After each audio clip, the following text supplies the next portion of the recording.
Haleluya. Amen. Nanje ndashima Imana uyu munsi w'Imana.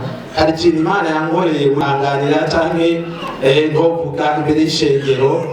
Shima Imana yuko pasiteri ahagaze ngaha aravuga twebwe ndabasengera cyane mu mirimo yanyu mukomeze guhezagirwa hama namwe mubashe kuzana iyo mwahezagiriwe.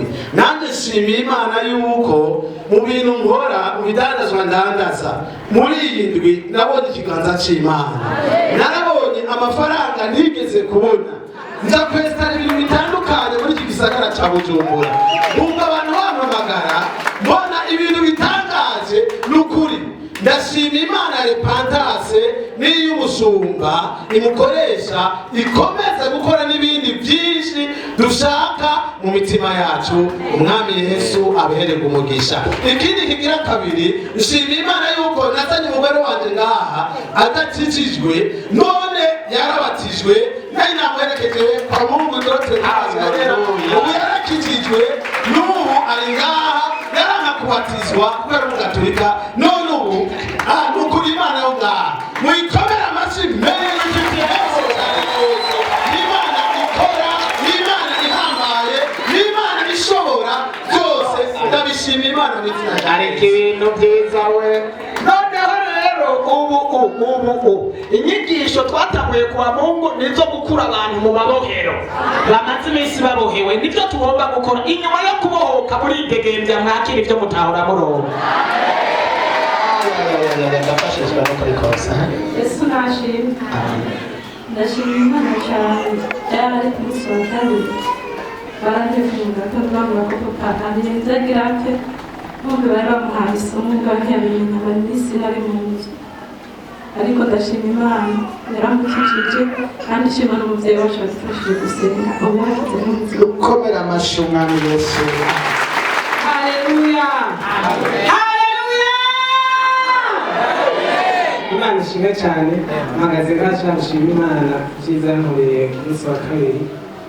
Ku munsi wa kabiri nari mpaye urupapuro basirire ku mashuri zo mu bimenyeshe nimugoroba mu saa 3 z'ijoro umwana afatwa diyare na vodisema. Ijoro ryose burira buca hamwe kubyo agira amazi, umwana arebye cyane. Ndamuzimukana ku munsi wa gatatu, umwana yirirwayo ararayo. Ku munsi wa kane ndamutanye muhira, ubundi birasubira birongera, ariko hari hageze amasaha yo gutangira serire, ariko ndavuga ati sishobora kugenda kwa muganga, reka mbere madamu amutware kwa muganga nsigara ndasenga. N'umukozi w'Imana namuhamagaye ndamubwira ati burya umwana arembye, ararembye rwose, Imana imuhezagire, yandusengeye ngo yarakize. Imana ishimwe cyane. Amashyi menshi ku Mwami Yesu. Haleluya. Haleluya shengero ry'Imana. Rero nje gushima ikintu kimwe Imana yankoreye ku munsi wa gatandatu. Nari ngaha ku ishure rya Bibiliya ntahanye n'umugenzi dushyize mu Ngagara mw'ikaburimbi, aya manete arakoroka, ngiye kuyatora dutangurana n'imodokari kugira ngo igonge, hanyuma ndayibisa. Ndayibishije ipine rya mbere riyacako, irya kabiri ndayongera, ariko nk'ayo nayatoye akone.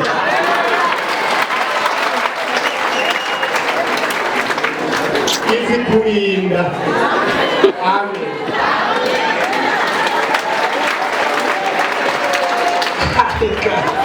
Utwo twumiza n'ukuri.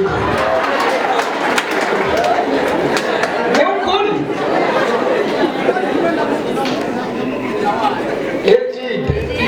Yarabibonye ipine riduga n'irindi. Waragiye gutora none. Atarambe koya, nayo warufite mu mufuko. Yaba kutumanya. Nigitangaza no kuri kose. Amen. Inani muri desi minute ziheze Imana yanyereye muri yose ntani. Imana ari ije muri yose ntani. Yani cyane ko ntabyumva. Ziheze umuntu nari mperaniye muri 50 yavuze ngo ngenda hiki nibyo erega yabivuga byamucanze no kubivuga akibimwira kinabete none urahetse imana itobimenya ndahetse imana ishimwe niwe yakwihamagariye arakubwira ati yamahera ndayahetse dukomere amashuma meza Yesu ashimwe kandi jewe iyo misi yeze nagiye ahantu mu Gatumba haraza umuntu asaba ibigori ndabimuhaye hageze no mu masaha 3 nca numva umusongo nifashe ngaho ndavuga nti Yesu gatatu wa musongo sinasubiye kumenya iyo ndi abasenzi baca barasenga kuva mu masaha 3 kugera saa 8 burya iyo saa 8 igeze naho nikangura iyo ndigira mpako mvuga ndabwira abasenzi ndabereka amasini baca barasubira barasenga nko minota 15 nari mvuze barambaza iyo nari ndababwira nti jeyo nari ntaho narinze bukeye wa muntu naho ibigori kumbe niwe ndayandoze inka yiwe yafise amezi icirapfa hama igisagara cose kiramenya ko ariwe yarandoze bukeye kandi acaraza kumbaza abansengera bariho ndamubwira imana yankijije niyo wobaza kuko niyo mfise nta basenzi mfise imana yankijije ati kuko ngaha ntabona nta nshuti nari mfise ariko imana yarungitse abasenzi baraza baransengera arantuka n'ubu ntavugisha reka basubirize mu nkoko bakoma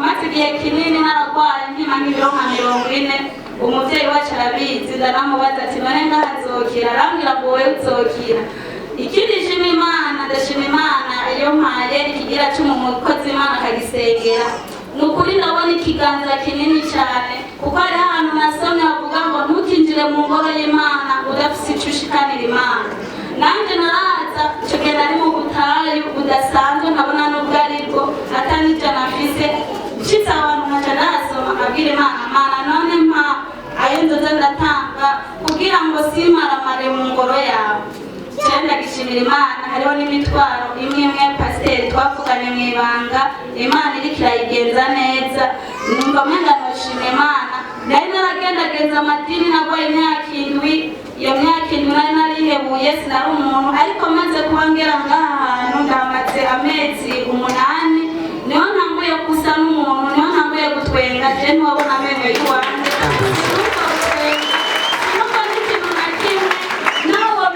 ibintu bimeze gute narakumviriza nkavuga nti ibyo ni ibyawe we nuko Yesu yakugiriye neza nanjye ndarendereye ore ndashimira imana iriko irankura ku butayu nashikiyemo yarankijije irankiriza abana numva umenga noyitera haleluya zingahe haleluya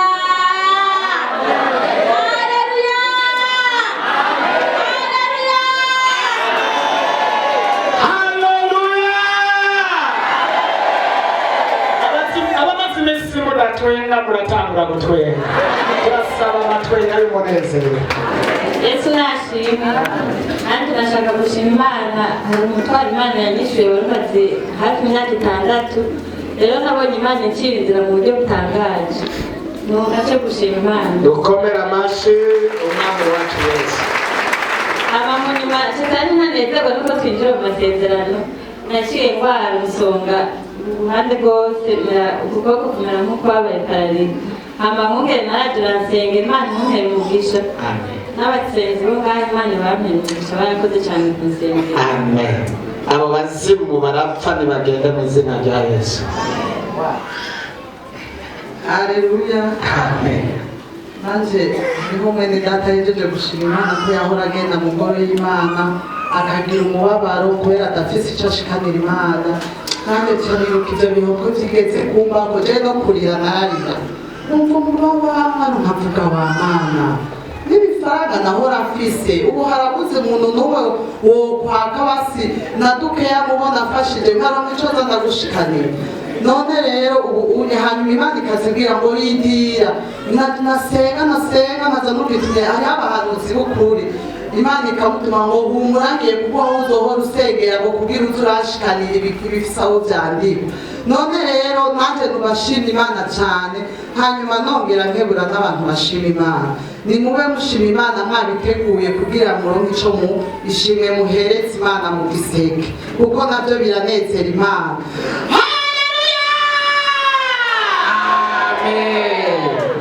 Uwe nawe na yatari motoka mbali.